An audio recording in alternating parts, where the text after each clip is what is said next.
My name is Pastor Karen Carlo. I am the interim pastor of the Church in the Garden in Garden City, Long Island. I came down here with a group of 7 youth and 4 adults. We are very grateful to American Baptist Home Mission Society for making it possible for us to be on this trip.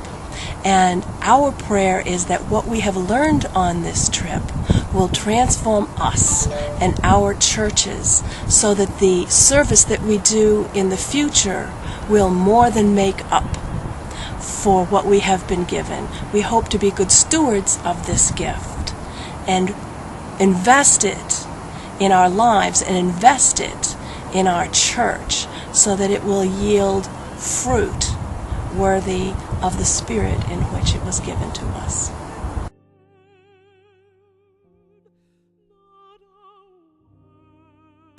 Today we are at Holt Cemetery, which is a burial ground in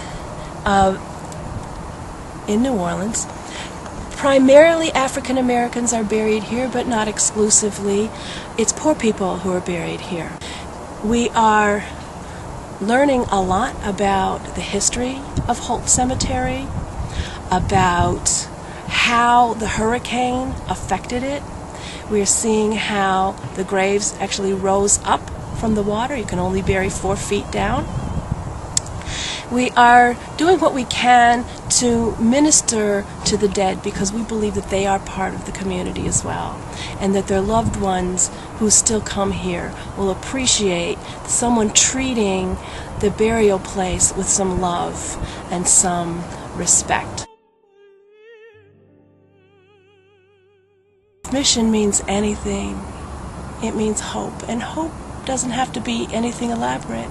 It could just be showing up, listening to somebody, putting up a little insulation, mowing a lawn, or fixing a grave, or just saying, hey, we're here, we care, we haven't forgot.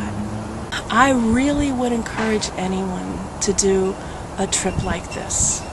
Not just because it's fun, because it is fun, and not because you meet great people, because you will meet great people, but because it'll put that sense of purpose in your life and make it possible to really start living.